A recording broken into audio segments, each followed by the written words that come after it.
Awalnya aku mikir aku nggak dapat magang itu, nggak dapat praktikum itu emang gara-gara hijab aku gitu kan. Tapi setelah melewati proses ya, memang sebelum coaching itu ibaratnya aku kurang menjual kemampuan aku gitu, dan ternyata perusahaan-perusahaan itu juga jadi interested sama kita yang punya visi ke depannya selain cuma fokus sama praktikumnya ini gitu loh. Pas coaching juga kan untuk interview itu juga ada latihannya juga. Pokoknya kalau misalkan merasa kesulitan untuk cari praktikum tuh jangan jangan takut untuk minta bantuan. Kamu tuh sadar kapasitas kamu di mana. Jadi kayak Mhm. kalau udah tahu di mana, kamu bisa mulai ngebenerin gitu. Jadi kalau werbung kita dibalas, itu berarti perusahaan itu ibaratnya udah tertarik sama kita, Siap sama ya. kompetensi yang kita punya gitu loh. Jadi mau pakai hijab atau enggak, itu udah nggak masalah sih.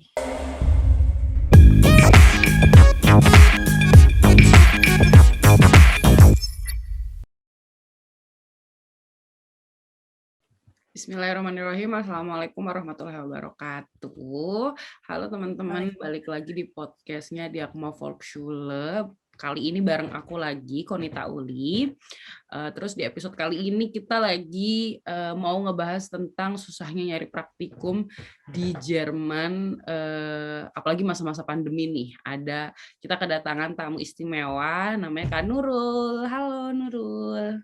Halo, salam Nah, jadi kenal. Kak Nurul ini boleh nggak diceritain kuliahnya apa, di mana, gitu-gitu. Perkenalan dulu. Boleh banget. Pertama makasih ya udah diundang di podcast hari ini. Mungkin ya perkenalkan, nama aku Nurul Fikrisna Inistiana. Aku gede di Bekasi, tapi orang tua aku asal Solo aslinya. Oke. Sekarang aku kuliah Teknik Sipil atau Bau Engineer Wesen di Hochschule Bremen. Oke, di Bremen. Bremen itu Jerman Utara ya, sama Ya, kayak Hannover. betul. Heeh, heeh. Oke, paham. Nah, sekarang kamu kalau boleh tahu nih, di Jerman udah sejak kapan? Aku sampai di Jerman pertama kali itu tahun 2014 Desember. Jadi udah 6 tahun lebih ya.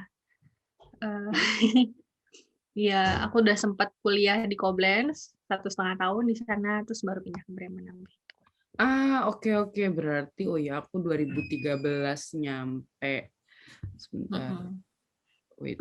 Oke, nah terus sekarang kalau boleh tahu kamu semester berapa nih? Kalau udah sempet pindah berarti sempet ngulang dari awal ya berarti? Atau?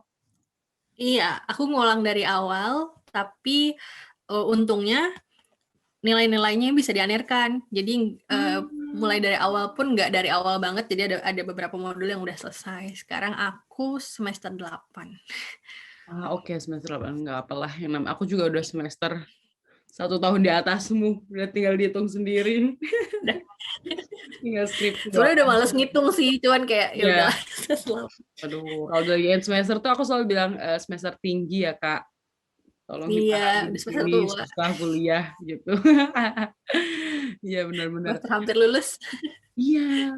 Nah, ini kan sesuai sama temanya, kita mau ngebahas tentang praktikum. Nah, aku kan dengar-dengar kamu baru dapet praktikum nih di perusahaan Jerman gitu loh. Boleh nggak sih ceritain Wah, gitu loh, kamu tuh gimana nyari praktikum sampai sekarang dapet, terus kayak nggak tahu ya, karena sepengalaman aku ngerasa nyari praktikum tuh susah banget gitu loh. Kayak apalagi di perusahaan Jerman gitu, apalagi sekarang pandemi gitu loh. Nah, itu gimana tuh? Boleh nggak diceritain suka dukanya?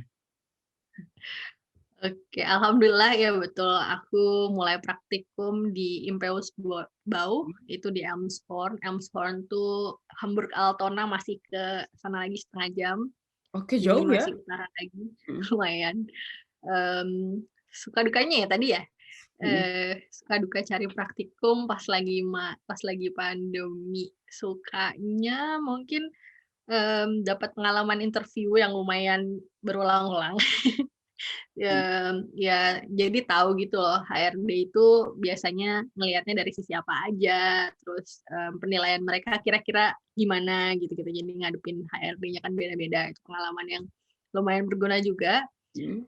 Dukanya lumayan banyak semester ini karena aku mulai cari-cari praktikum itu sebenarnya dari dari awal banget pandemi. Itu dari aku kurang satu modul untuk bisa daftar Betreuer. Terus, Oke. begitu iya, begitu udah dapat betreuer, ternyata betreuerku udah nggak ngajar lagi di kampus aku, dan itu aku baru tahu beberapa bulan setelahnya gitu. Terus ya Mmm. yang klasik, ya udah daftar banyak tapi cuman di-ghosting, kalau nggak cuman dapat absage gitu-gitu sih. Aduh, Iya, kalau boleh dapet jujur susah penolakan banget sih untuk beda dapat sih. interview doang. Gimana? Iya, kalau boleh jujur emang susah banget untuk dapat, interview. Kayak padahal ini cuma praktikum gitu, tapi udah kayak cari kerja kayaknya.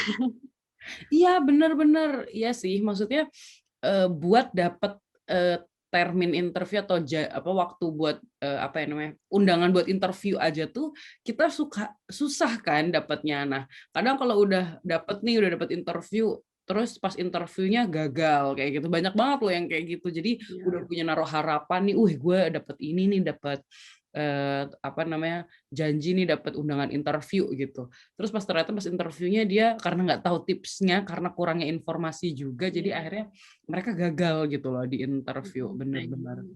Nah, kamu dulu sempet, daftar di mana aja nih? Terus kayak berapa yang keterima dan berapa yang ketolak? Karena kan kamu udah daftar udah lama, berarti kan Mhm. udah banyak tuh yang kamu daftarin gitu loh, atau udah Iya, nggak kehitung lagi?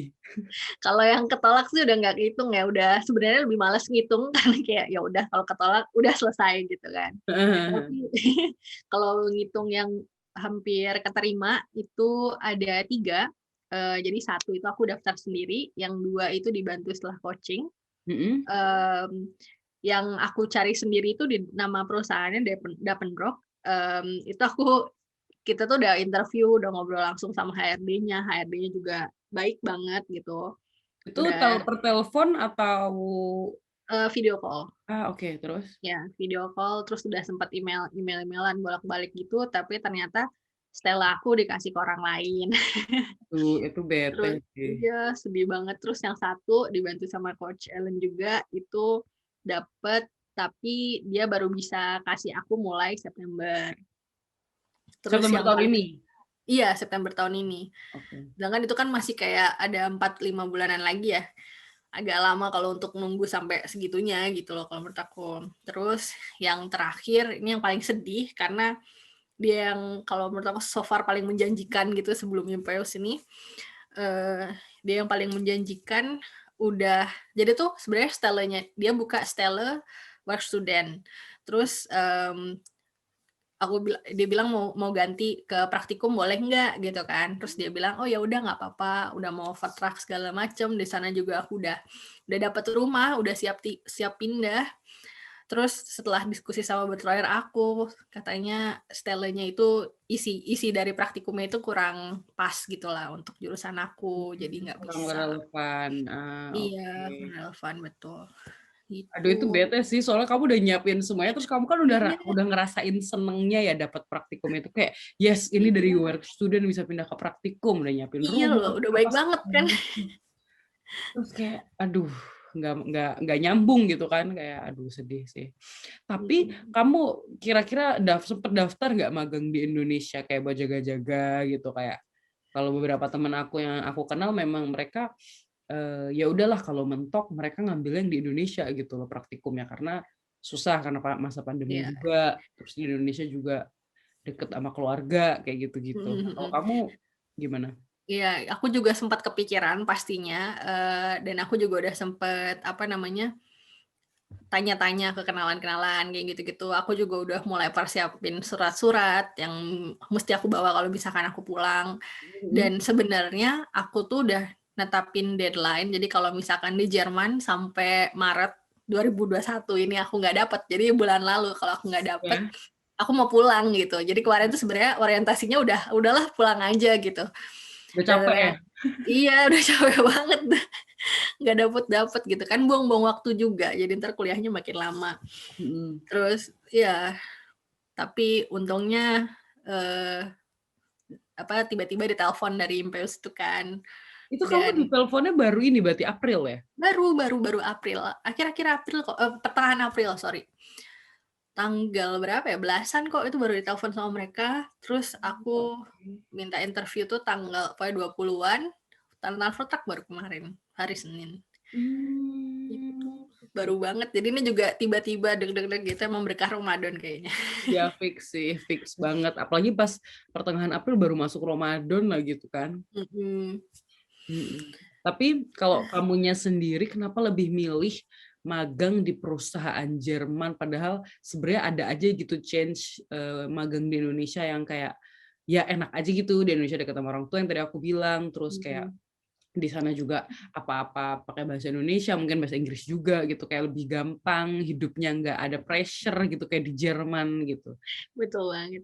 Mmm, aku emang dari awal pengen banget kerja di Jerman kan, dan setelah Mmm. coaching gitu-gitu kan dijelasin juga sama Kailan kalau misalkan mau kerja di sini lebih baik apa namanya, cari magangnya di sini, makanya aku bener-bener usahain banget gitu, cari di sini kalau bisa dapet di sini, harus dapet ini ya sebenarnya gitu sih kemarin. Heeh heeh.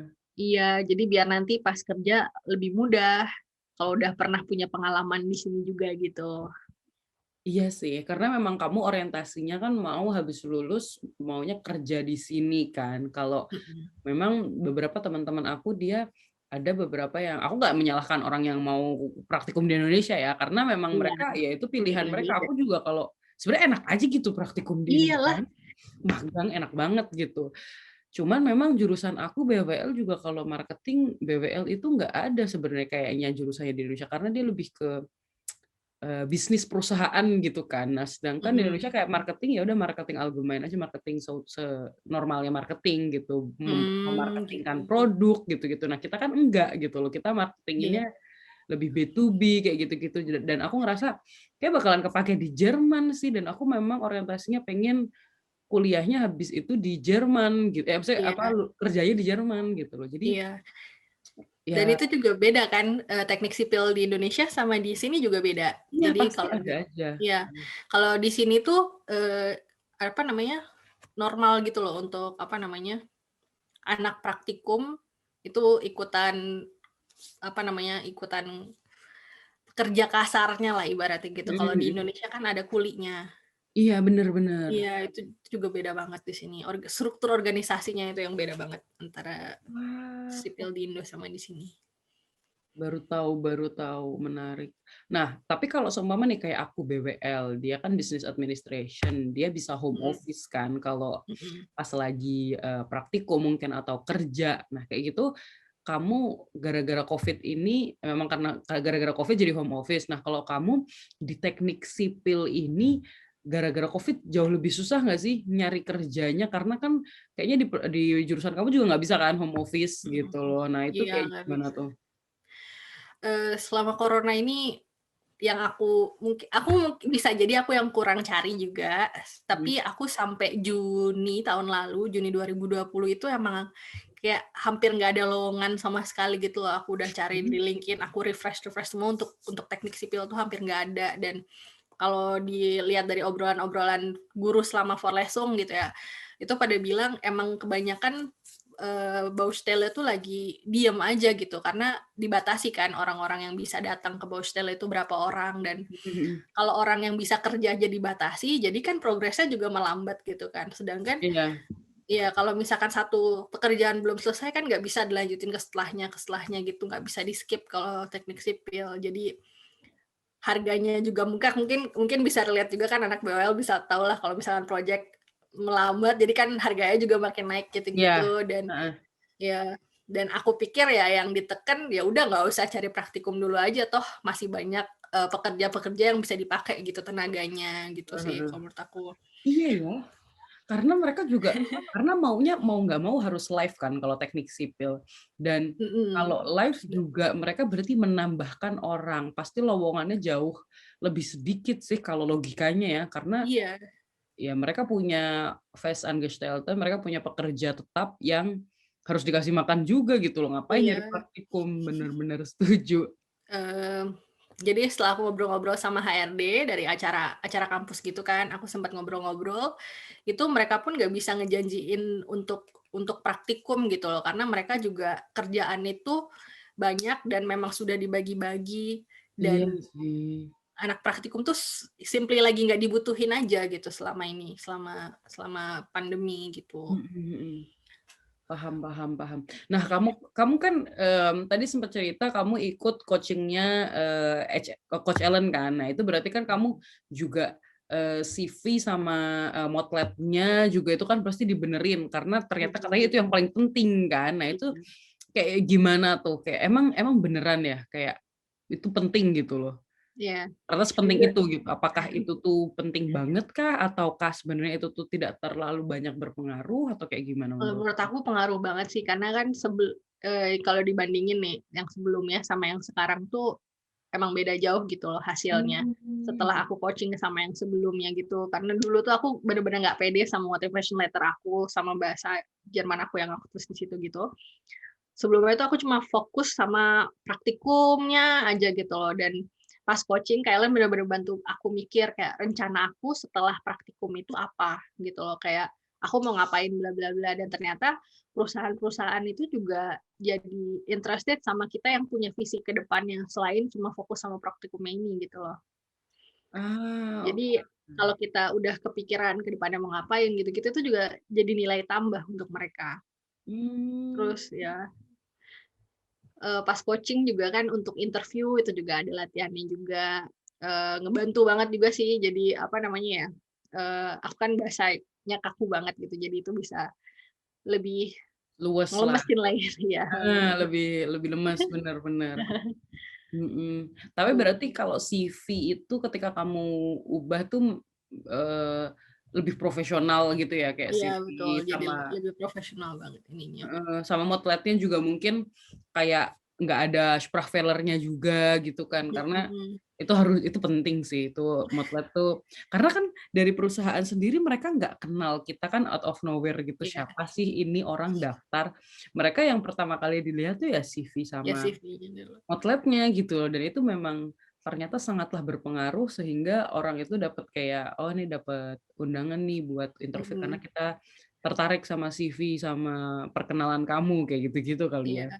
Masa misalnya kita di CV kita ngeklaim kita bahasa Jerman kita 95% tapi Schreibfehler-nya masih banyak gitu kan Iya, juga jadi gimana gitu pasti kan iya perusahaannya. bener, mhm mhm. Nah, ini aku pengen nanya nih ya, tapi agak sensitif nih. Ya sebenarnya ini juga tema aku sih biasanya pada umumnya. Ini kan sekarang kamu posisi pakai kerudung, pakai hijab gitu ya. Ya, Susah nggak sih di posisi kamu buat nyari praktikum? Maksud aku kan kayak ada beberapa perusahaan yang ngelihat CV-nya terus ngeliat foto kamu terus kayak, oke ini pakai kerudung terus udah gitu. ditolak gitu kan, ada aja gitu loh. Terus ada beberapa yang mandang sebelah mata juga, "Ini apaan sih lu tuh ngapain sih pakai kerudung?" dan lain-lain gitu. Sebenarnya kamu Nah, kamu sendiri pernah nggak didiskriminasi di tempat kerja? kalau aku emang dulu tuh emang awalnya aku mikir aku nggak dapat magang itu, nggak dapat praktikum itu emang gara-gara hijab aku gitu kan. Tapi setelah Suzon. melewati iya, Susan duluan gitu kan kayak, ini udah pasti nih gara-gara gue udah mah jurusannya teknik banget kan, Heeh sipil, pakai kerudung, pasti gini gini gini gini gitu. heeh. Tapi setelah melewati proses ya, memang sebelum coaching itu ibaratnya aku kurang menjual kemampuan aku gitu loh. Jadi kayak, Ah, mmm, aku nggak kirim-kirim karya-karya aku, karya-karya tuh misalnya kayak Hausarbeit atau program-program yang udah aku kuasai gitu-gitu, terus deskripsi pengalaman aku tuh setengah-setengah gitu. Jadi nggak ya dibandingin sama yang dulu pantes aja gitu loh aku nggak dapet-dapet. mhm, Terus kalau soal diskriminasi, aku nggak berani bilang ya kalau misalkan di Jerman ini nggak ada sama sekali, tapi mhm. toh kalaupun ada, kamu nggak akan mau kerja di tempat itu gitu loh. Nah, kalau kata Coach Ellen, jadi kalau Bewerbung kita dibalas, itu berarti perusahaan itu ibaratnya udah tertarik sama kita, Siap sama ya. kompetensi yang kita punya gitu loh. Jadi mau pakai hijab atau enggak, itu udah nggak masalah sih.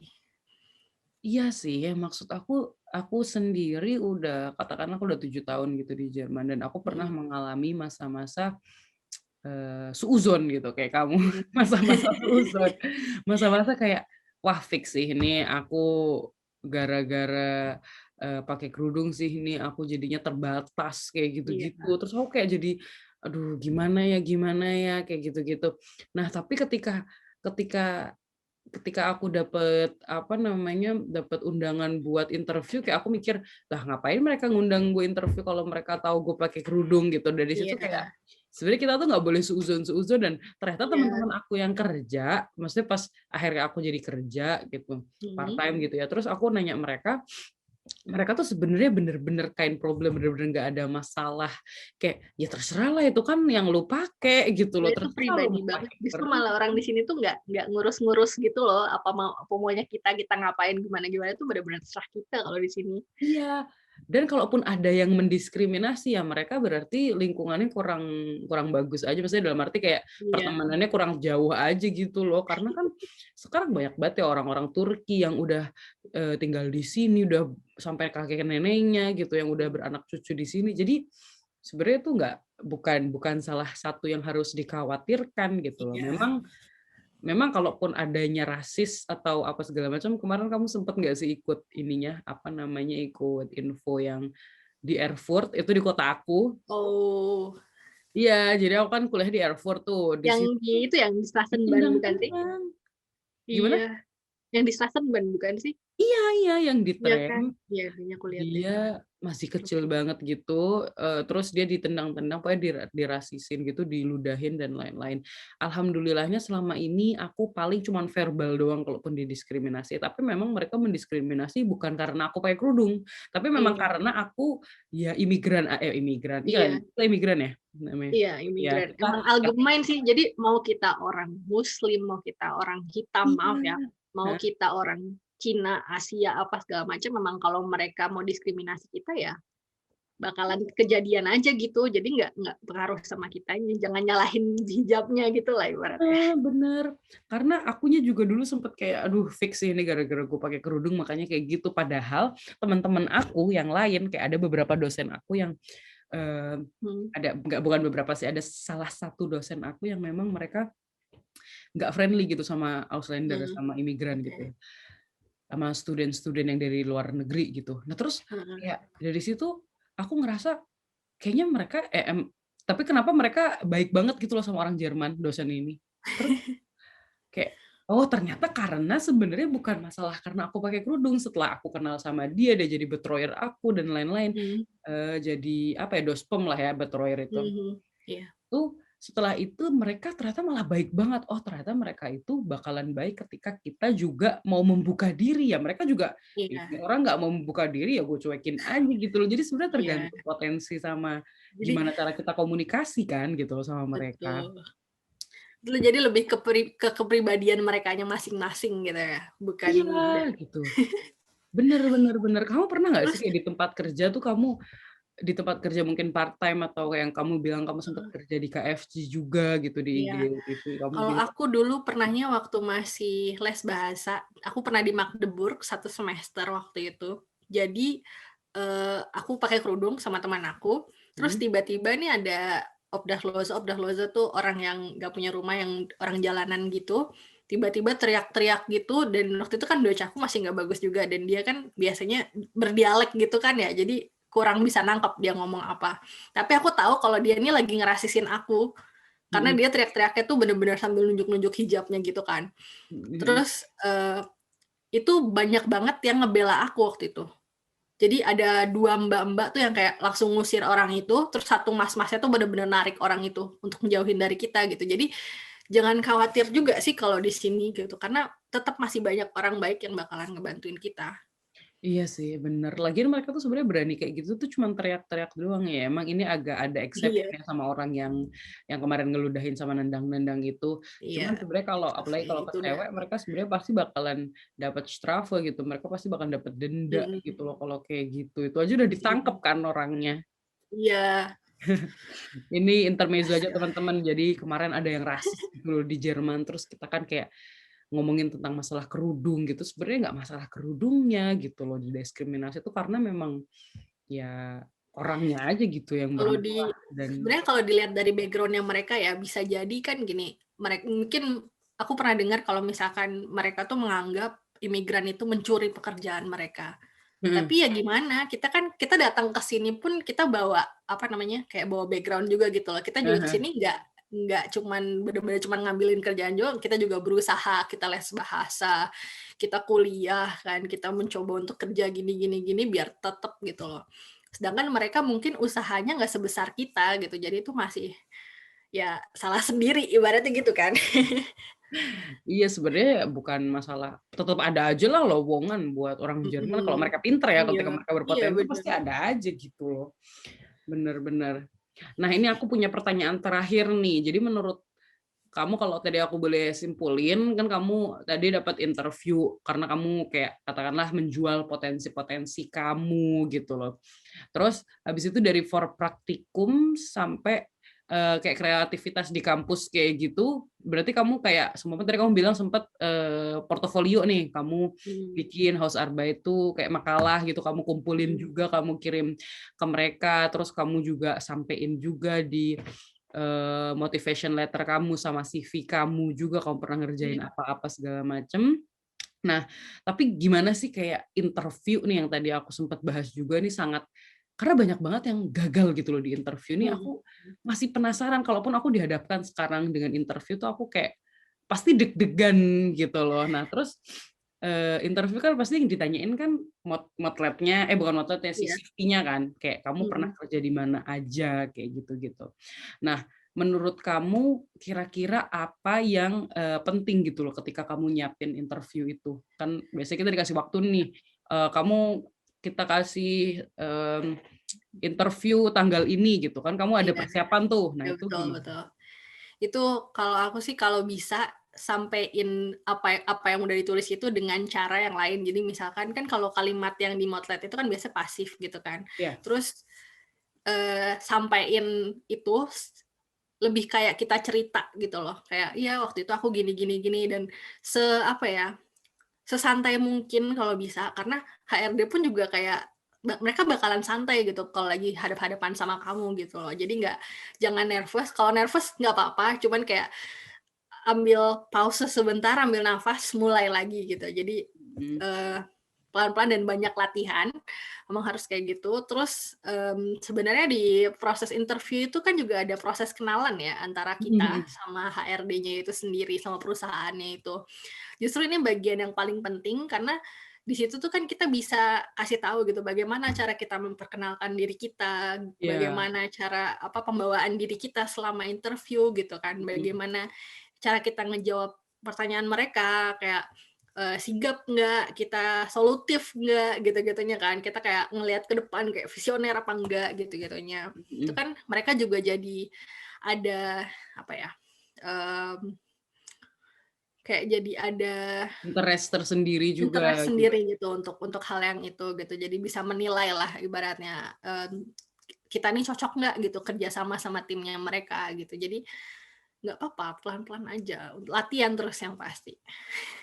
Iya sih, karena yang menurut aku lihat tuh, orang Jerman tuh sebenarnya baik-baik banget tau, apalagi yang kalau Iya udah loh, HRD ya, maksudnya kayak udah HR mhm, gitu-gitu.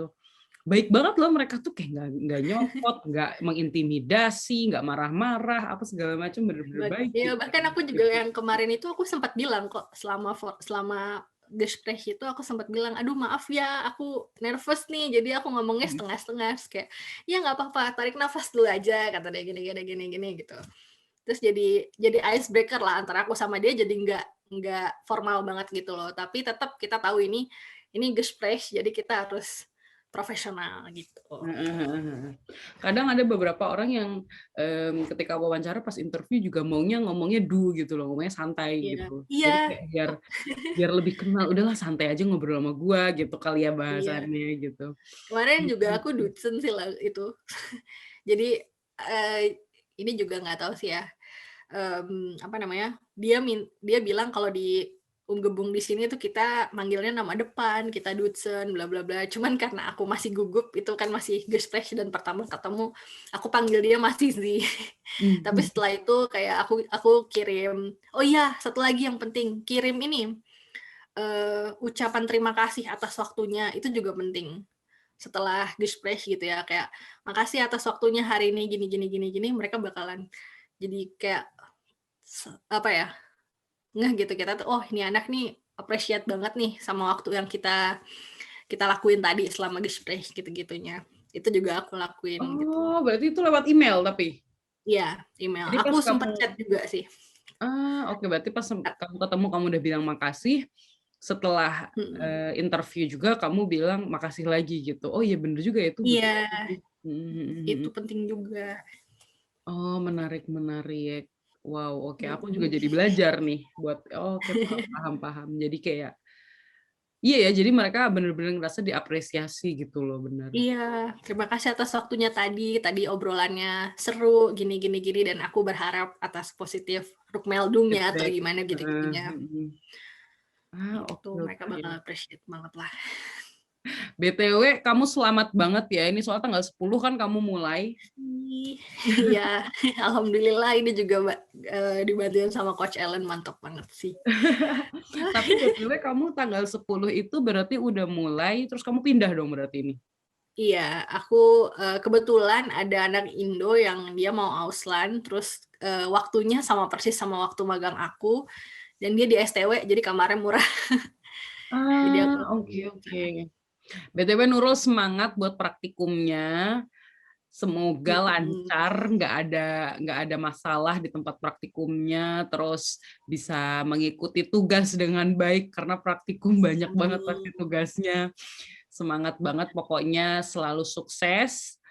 Terus selamat juga udah keterima. Pokoknya ini bener-bener karena tuh menurut aku tuh ketika orang dapet praktikum tuh kayak gila selamat sih gitu karena tuh susah banget gitu loh. Nyari praktikum di Jerman gitu. Pokoknya aku berharap semua yang terbaik buat kamu. Kenapa? Pokoknya kalau misalkan merasa kesulitan untuk cari praktikum tuh jangan takut untuk minta bantuan, karena aku juga pernah mikir kalau kita minta bantuan tuh itu berarti menyerah gitu, tapi sebenarnya minta bantuan itu bukan menyerah gitu. Tawakal juga lah ya gitu. Iya, kayak kamu tuh Ikhtiar. sadar. Iya betul, kamu usaha lagi gitu. Kamu tuh sadar kapasitas kamu di mana. Jadi kayak kalau udah tahu di mana, kamu bisa mulai ngebenerin gitu. Dan itu juga minta bantuan kan, kayak ini loh kekurangan aku, bantuin aku dong, gini. Itu nggak apa-apa banget gitu. Jadi jangan takut minta bantuan. Kadang ada beberapa orang yang kayak enggak, gue pasti bisa sendiri. Sebenarnya nggak ada salahnya juga gitu. Nggak salah kayak gitu. Tapi ketika kita kayak, oke, gue setidaknya juga harus nyari opsi lain nih gitu buat dapetin tujuan gue gitu. Oh ya, paham. Thank you banget ya Nurul waktunya buat hari ini di podcast hari ini. Akhirnya aku ditemenin sama kamu. Makasih banget. Semoga sukses terus, lancar yang tadi aku bilang. Dan makasih lagi buat penjelasannya tadi, banyak banget aku belajar dari kamu gimana caranya interview dan lain-lain. Buat teman-teman, thank you banget yang udah nonton hari ini. Jangan lupa subscribe dan pencet tombol loncengnya biar dapat notifikasi kalau kita upload lagi podcast gitu. Dan jangan lupa di follow Instagramnya Devausschule gitu. Thank you banget ya. Kita tutup hari ini. Assalamualaikum. Waalaikumsalam. Dadah.